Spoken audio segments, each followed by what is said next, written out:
നിന്റെ mixing correct ആണെന്ന് നോക്കിയേ. അപ്പൊ നീ എന്റെ മിക്സിംഗ് പഠിച്ചു അല്ലേ? എന്ത് കാര്യം ഒറ്റത്തവണ കണ്ടാ മതി ഈ PM-ന്. നീ റൊമ്പ ഗട്ടിക്കാരൻ. ഞാൻ കെട്ടിട്ടൊന്നുമില്ല. എടാ ഗട്ടിക്കാരൻ എന്ന് പറഞ്ഞ സാമർത്ഥ്യക്കാരൻ അർത്ഥം. ഓ ആ ഗട്ടിക്കാരൻ. അപ്പൊ നമ്മ പറഞ്ഞു നിർത്തിയതെങ്കേ നാഗർകോവിൽ തെലുങ്ക് പടത്തിന്റെ ഷൂട്ടിംഗ്. കോവിൽ ഏതോ കല്യാണം കാണുന്ന ഹീറോയും ഹീറോയിനും. കറക്റ്റ്. ഹീറോയും ഹീറോയിനും റെഡി. അവര് കാണുന്ന കല്യാണത്തിനുള്ള പെണ്ണും റെഡി. പക്ഷെ ചെറുക്കനായിട്ട് അഭിനയിക്കാൻ കൊണ്ടുവന്നവനെ ഡയറക്ടർക്ക് ഇഷ്ടപ്പെട്ടില്ല. ഡയറക്ടർ കോദാണ്ഡരാമ റെഡ്ഡി എന്നെ നോക്കി ഒന്ന് പുഞ്ചിരിച്ചു. ബാലാജി, നീ കല്യാണ ചെറുക്കനായിട്ട് അഭിനയിക്കുന്ന ഒരു ഓർഡർ. അന്ന് ഞാൻ ഇതുപോലെ ഒന്നുമല്ല, ഇതിലും പൂസായിരുന്ന സ്മാർട്ടായിരുന്നു. ശിവാജി ഗണേശനില്ലേ അതുപോലെ. പിന്നെ ഒന്നും നോക്കിയില്ല, കേറി നിന്ന് താലി കെട്ടി ഫസ്റ്റ് ടേക്ക് ഓക്കെ. ഷൂട്ടിംഗ് കഴിഞ്ഞ് ഞാൻ പുറപ്പെടാൻ ഒരുങ്ങുമ്പോ ദേവരനു. ഞാൻ താലി കെട്ടിയ പെണ്ണിന്റെ ചേട്ടൻ രാമകൃഷ്ണനും നാട്ടുകാരും. എന്തിന്? കെട്ടിയ പെണ്ണിനെ ഇവിടെ ഇട്ടുണ്ട് പോയാ കൈയും കാലും വെട്ടുന്നു പറഞ്ഞ് എന്റെ ക്യാമറയും ബാഗും അവര് പിടിച്ചെടുത്തു. അപ്പൊ ആ പെണ്ണ് നടിയായിരുന്നില്ലേ? ഷൂട്ടിംഗ് കാണാൻ വന്ന ആ പെണ്ണിനോട് എന്തൊക്കെയോ പറഞ്ഞ് വേഷം കിട്ടിച്ചത് ആ പ്രൊഡക്ഷൻ മാനേജർ തെണ്ടി. എന്നിട്ട് എന്താ, ശാന്തി മുഹൂർത്തം കഴിഞ്ഞ് ഞാൻ നാടുവിട്ടു. ശാന്തി മുഹൂർത്തോ? ഫസ്റ്റ് നൈറ്റിംഗ്. പിന്നെന്തിനാ അവിടുന്ന് പോകുന്നത്? അവിടെ തന്നെ കൂടായിരുന്നില്ലേ? അതെങ്ങനെയാ? അന്ന് എനിക്ക് നാട്ടിലൊരു ഭയങ്കര പ്രേമുണ്ടായിരുന്നു. എന്നിട്ട് അവരെന്ത് കെട്ടാഞ്ഞത്? സിനിമാക്കാരന് പെണ്ണ് കൊടുക്കില്ല എന്ന് പറഞ്ഞ് അവളുടെ തണ്ട വേറൊരുത്തനെ കൊണ്ട് അവളെ കെട്ടിച്ചു. എന്നാ പിന്നെ തിരിച്ച് നാഗർകോവിലേക്ക് പോകായിരുന്നില്ലേ? ചെന്നാൽ അവരെന്റെ കൈയും കാലും തല്ലി ഒടിച്ച് അവിടെ ഇടും. പിന്നെ ഒരിക്കലും അവരെ കണ്ടിട്ടേ ഇല്ല? ഒരുപാട് സ്ഥലത്ത് ഞാൻ അവരെ അന്വേഷിച്ചു. പിന്നെ ഞാൻ അവരെ കണ്ടിട്ടില്ല. അന്ന് മുതൽ ഈ ക്യാമറയും തൂക്കി അലയാൻ തുടങ്ങിയതാ അശ്വത്ഥമാവിനെ പോലെ. ഫ്ലാഷ് ബാക്ക് ആയിരിക്കും നാറുകോൽ. അതേടാ, നീ ഇരിക്കേ. വേണ്ട, ഞാനൊരു 1000 തവണ കേട്ട് ബോറടിച്ചതായി കഥ. 1000 അല്ല 10,000 തവണ കേൾക്കണം. എന്നാലേ ഭാര്യയും കുട്ടികളും കുടുംബവും ഇല്ലാണ്ടായാൽ എന്താന്നുള്ള നൊമ്പരം അറിയൂ. എന്ത് നൊമ്പരം? വീണടം വിഷ്ണു ലോകമെന്നും പറഞ്ഞ് പറന്ന് നടന്നൂടെ? സുഖല്ലേ? സുഖം പുറത്ത് നിൽക്കണവർക്ക് അങ്ങനെ തോന്നും. പക്ഷേ ഉള്ളിലെരിയണ തീ ആരും കാണില്ല.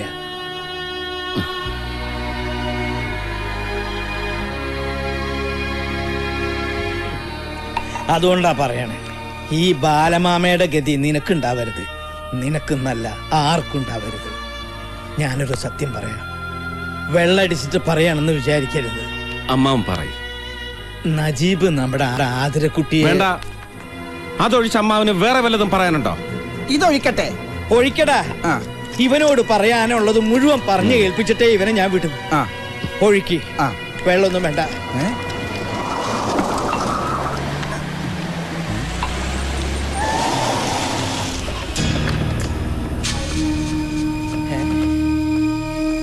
ആരാ ഈ നേരത്ത്? പൈലിപ്പിള്ളയും അയാളുടെ ഗുണ്ടകളുവാ.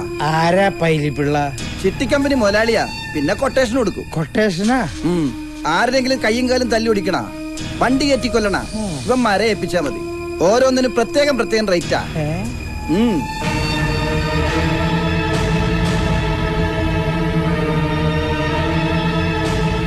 അതെ, അങ്ങനെ അങ്ങ് ഏറ്റാ മതി. അച്യുതൻകുട്ടി പറഞ്ഞാ പിന്നെ പൈലിപ്പള്ളിക്ക് പിന്നെ എന്നതാ, അതങ്ങ് അനുസരിച്ചിരിക്കും അക്ഷരം പ്രതി. എന്നാ പിന്നെ ഞാൻ അങ്ങോട്ടോ. വണ്ടി കയറാ. ഈ പൈലിപ്പള്ളി ആയിട്ട് അച്ചൂട്ടിക്ക് എന്താ ഇടപാട്? നജീബിന്റെ കയ്യോ കാലോ തല്ലി ഓടിക്കാൻ കൊട്ടേഷൻ കൊടുത്തായിരിക്കും. എന്റെ പരദൈവങ്ങളെ, ഇവന്റെ പകയൊന്നടങ്ങാൻ എന്തെങ്കിലും വഴി കാണിച്ചു തരണേ. മതി. രാവിലെ ആരാണോ എന്തെങ്കിലും ഒന്ന് തിന്നാൻ നേരത്ത് ഏതെങ്കിലും പിശാചുകൾ കയറി വരും. അയ്യോ, അമ്മാവനല്ല പറഞ്ഞത്, പുറത്ത്.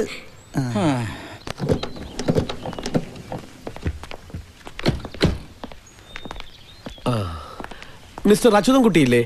ഉണ്ട്, വിളിക്കാം. അച്ചു,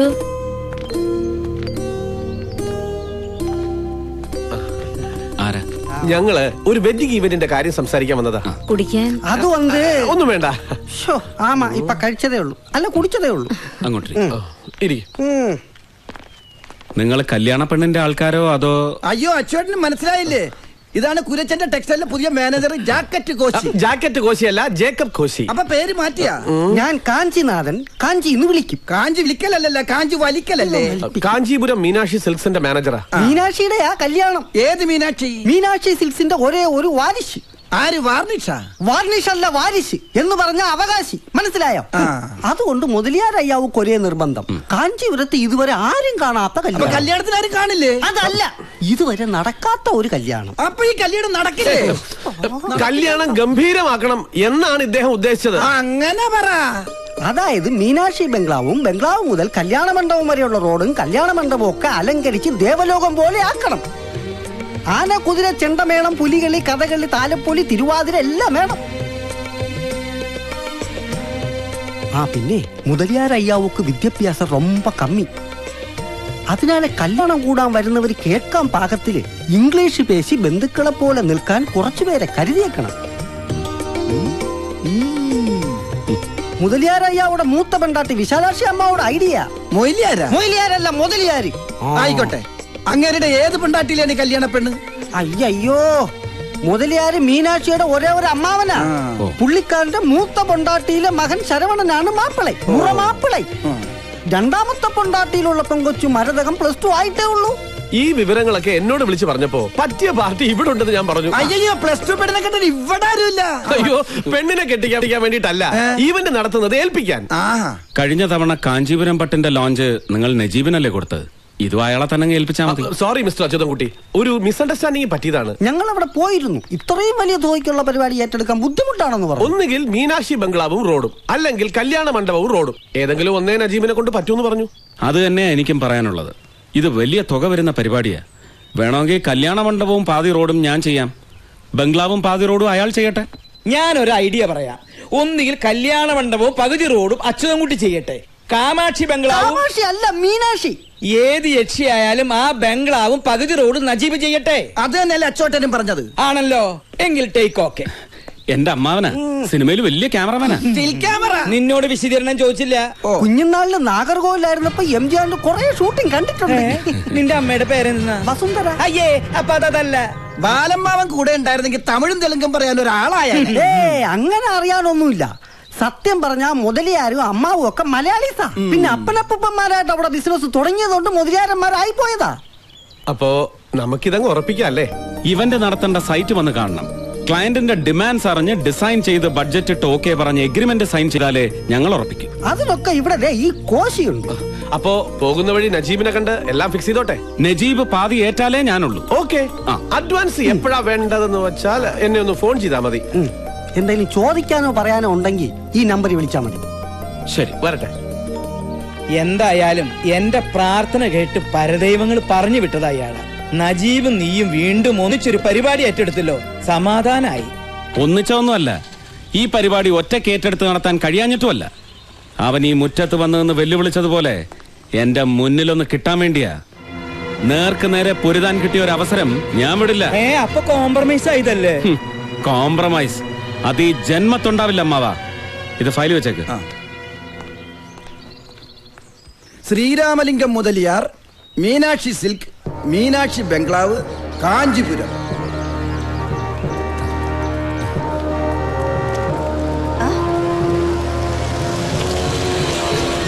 കേരളാവിന്ന് ഫോൺ വന്നിരുന്നു. 30-ാം തീയതിക്കുള്ള സാമൂതിരിക പട്ടി 200 എണ്ണം തീർത്തേക്കണം. ഡബിൾ സൈഡ് ബ്രോങ്കറ്റ്സ് 100 എണ്ണം. ശരിങ്ങമ്മ. ശരി அம்மா முதலறியா வந்துட்டாங்க.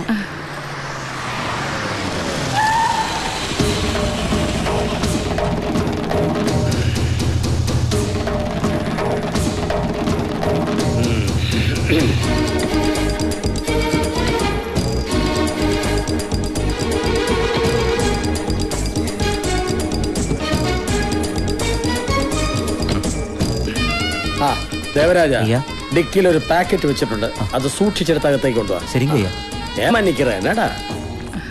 കോവില് തിരക്കധികം ഉണ്ടായിരുന്നോ? ഉണ്ടായിരുന്നോ? 1 കിലോമീറ്റർ നീളത്തിലായിരുന്നു ക്യൂ, ഒരേ കൂട്ടം. പിന്നെ സ്പെഷ്യൽ ടിക്കറ്റ് എടുത്ത് കണ്ടു. അതെ, വിശ്വംഭരയരെ കണ്ടതുകൊണ്ട് വടക്കേ നടയിലൂടെ കയറി കണ്ണു നിറച്ച് കണ്ടതുള്ളൂ. വഴിപാടും കഴിച്ചു. ഇതാ പ്രസാദം. അത്തേന്ന് വീരമണി നെയ്യാൻ വന്നിട്ടുണ്ടോ? മീനാക്ഷിക്കുള്ള ഷോള് തുന്നിക്കഴിഞ്ഞെന്ന് അറിയാനായിരിക്കും. അത്ത കണ്ടോ? അതെങ്ങനെയാ? ആരും കാണിക്കണ്ടെന്നല്ലേ നീ പറഞ്ഞിരിക്കുന്നത്? ഞാനൊന്ന് നോക്കട്ടെ. കഥകൾ കിട്ടിയ മരതക എന്നെ കേട്ടാന്ന് തെരിയുമാ? എന്നെ കേട്ടേ? അത് മറ്റും சொல்ல மாட்டேன். சொல்லண்டி. അവൾക്ക് ഫിലിം സ്റ്റാർ ശരത് കുമാർ മാതിരി ഒരു ഭർത്താവിനെ വേണമെന്ന്. ശരത് കുമാറാ? ചിന്ന പൊണ്ണ് ആസയോ പെരിസ് ഉണ്ണ വരുതാണ്ടേ. ഏകാംബര കോയില് മാത്രമേ പോയുള്ളൂ? അല്ല, കാഞ്ചി കാമാക്ഷി ക്ഷേത്രത്തിലും തൊഴുതു. முருகன் கோயில கூட கும்பிட்டு போலான்னு சொன்னேன். யாரு கேட்காங்க? സുബ്രഹ്മണ്യനിക്കും 2 പൊണ്ടാട്ടി, ഏകാംബരത്തിനും 2 പൊണ്ടാട്ടി. ആരെങ്കിലും ഒരാളെ തൊഴിലാ പോലെ. ഏകാംബരൻ എങ്ങനെ 2 ഭാര്യമാര്? പാർവതി മാത്ര ഭാര്യ. எங்க பொண்டாட்டி இல்லையா? ജടയ്ക്കുള്ളിരിക്കുന്ന കള്ളക്കാതിലി എങ്ങനെ പൊണ്ടാട്ടി ആവൂടി? யாரு കള്ളക്കാതിലി? ശിവന്റെ സുബ്രഹ്മണ്യന്റെ പെണ്ടാട്ടിമാരുടെ പേര് പറഞ്ഞ് അടി ഉണ്ടാക്കരുത് പല പ്രാവശ്യം നിങ്ങളോട് പറഞ്ഞിട്ടുണ്ട്. പോരേണ്ട വീട്ടിലേക്ക്. ഇതാ പറയുന്നത്, 2 തല തമ്മിൽ ചേരും. പക്ഷെ 4 കാഞ്ചി. ഞാനൊരു പഴഞ്ചൊല്ലി പറയാൻ തുടങ്ങിയതാ. പഴഞ്ചൊല്ലൊക്കെ പിന്നെ പോയാലും എന്തായി? ആ മാനേജർ കോശയും കൂട്ടി പോയി എല്ലാം പറഞ്ഞ് ശരിയാക്കി. നിശ്ചയത്തിന് മുമ്പ് അവരിങ്ങ് എത്തുന്നാ പറഞ്ഞത്. ബംഗ്ലാവും റോഡും മണ്ഡപവും ഒക്കെ കണ്ടിട്ട് വേണമല്ലോ ഡിസൈൻ ചെയ്യാൻ. പുലികളിയുടെ കാര്യം ഏർപ്പാടാക്കിയോ? അയാളുടെ നമ്പറും കൊടുത്തു. അവര് വിളിക്കും. എന്തിന്? എന്നെ കൊണ്ട് പുലി വിളിക്കാനോ? അതല്ല, എന്തെങ്കിലും പ്രത്യേകിച്ച് പറയാനുണ്ടെങ്കിലോ. എന്തായാലും ഒരു വരട്ടെ. അതിനു മുമ്പ് പൊലകുളിയുടെ കാര്യം ഏർപ്പാടാക്കണം. പൊലകുളിയോ? ആരുടെ? അല്ല, പുലികളി. നീ പൊക്കോ. അവനോടാ പോവാൻ പറഞ്ഞേ. കാഞ്ചിനാഥാ, ഇത് തുറക്ക്. എന്താണ് അതൊക്കെ ഉണ്ട്, നീ നോക്കിക്കോ. എന്തൊരു തറവാടിത്ത്, എന്തൊരു ഐശ്വര്യം. ഇതെങ്ങനുണ്ട്? ഇതാരുടെ? പുറം നാട്ടിൽ നിന്നൊക്കെ വലിയ വലിയ ആൾക്കാർ കല്യാണത്തിന് വരികയല്ലേ. ആഠ്യത്തുള്ള 2 പേര് ഇരിക്കട്ടെ. ഈ ദരിദ്രവാസികളാണ് അയ്യാവിടെ അച്ഛനും അമ്മയെന്നും പറഞ്ഞ് എങ്ങനെ കാണിക്കും? കണ്ടാൽ ഒരു തറവാടിത്തോക്കെ വേണ്ടേ? അതുകൊണ്ട് അയ്യാ തന്നെ പ്രത്യേകം പറഞ്ഞു വരപ്പിച്ചതാ. നല്ല കാശം ചെലവാക്കി. ഈ അയ്യാവിടെ ഒരു ബുദ്ധി. നീ അത് 2 ഏതെങ്കിലും മൂലയ്ക്ക് കളഞ്ഞിട്ട് നീ ഇത് 2 എടുത്ത് അവിടെ തൂക്കും. വേണ്ട വേണ്ട, ഇതാണ് എന്റെ അച്ഛനമ്മയെന്ന് പറയാൻ എനിക്കൊരു നാണക്കേടുമില്ല. ദേവനായി അണ്ണം പറയുന്നത് എണ്ണം കൊണ്ട് അണ്ണന്റെ വീട്ടിൽ തൂക്കിക്കോ. അയ്യോ, അല്ലെങ്കിൽ നല്ലത് പറഞ്ഞാൽ നിന്റെ തലേ കേറില്ല. കാഞ്ചി, നീ ഇത് 2 വിശാലാക്ഷിയുടെ കൊടുത്തിട്ട് ഹാളിൽ തൂക്കാൻ പറ വീട്ടില്. എന്തൊരു ഭാരം. അതെ, മീനാക്ഷി ചെന്നൈന്ന് എപ്പോ വരും? 4 മണിയുടെ ട്രെയിനിന്. ചിന്നസ്വാമി കാറും കൊണ്ട് സ്റ്റേഷനിലേക്ക് പോയിട്ടുണ്ട്. എന്തിനാ ട്രെയിനിൽ വരാൻ പറഞ്ഞത്? ഇവിടുന്ന് ചെന്നൈക്ക് 2 മണിക്കൂറിലെ ഡ്രൈവ് ഉള്ളൂ. ഞാൻ പോയനല്ലോ. അതെ, ഞാൻ പറഞ്ഞതല്ല, അവൾ എന്നോട് ഇങ്ങോട്ട് പറഞ്ഞതാ. വന്നു തോന്നുന്നു. മീനാക്ഷി പ്ലാറ്റ്ഫോമിൽ തേടി പാത്തി, എല്ലാ இடத்துலயும் தேடி பார்த்தாச்சு. ഭഗവാനെ, എന്റെ കുഞ്ഞു പിന്നെ എവിടെ പോയി? ഫോണിൽ കൂപ്പിട്ട് பார்த்தா സെൽഫോൺ സ്വിച്ച് ഓഫ് பண்ணிருக்கு.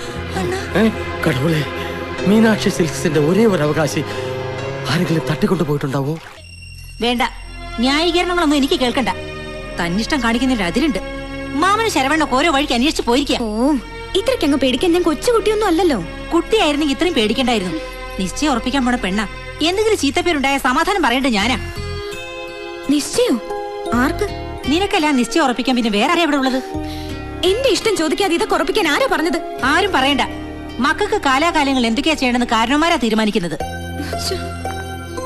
ചെറുപ്പത്തിൽ സ്കൂളിൽ പോയില്ല എന്ന് പറഞ്ഞ് വാശി പിടിച്ച് കരഞ്ഞപ്പോ നിന്റെ ഇഷ്ടത്തിൽ വിട്ടിരുന്നെങ്കിലേ ഇതുപോലെ ചെന്നൈയിലെ കോളേജിലൊക്കെ പോയി പഠിക്കാൻ പറ്റിയായിരുന്നോ? ദേ, അപ്പാവും ഇല്ലാത്തിന്റെ കഷ്ടപ്പാട് അറിയിക്കാതെ നിന്നെ ഇത്രയും ആക്കാമെങ്കിലേ നിന്നെ ആർക്ക് നിശ്ചയം ഉറപ്പിക്കണമെന്നും കെട്ടിച്ചു കൊടുക്കണമെന്നൊക്കെ എനിക്കറിയാം. ഓ ശരി ശരി, സമ്മതിച്ചു.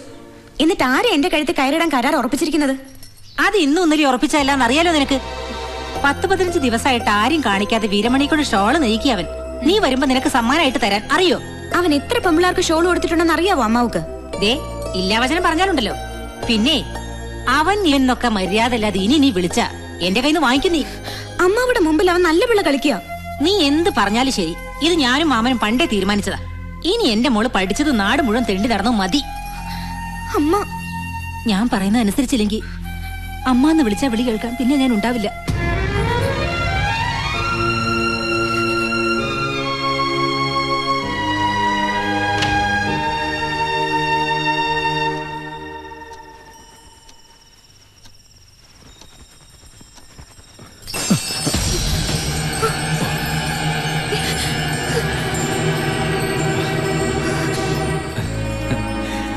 എന്തിനാ ഇങ്ങനെ മൂടി പതിക്കുന്നേ? എന്നായാലും അത് ഞാൻ കാണേണ്ട തന്നെയല്ലേ. പുറത്തു പോ. കോപിക്കല്ലേ എന്റെ മോളെ.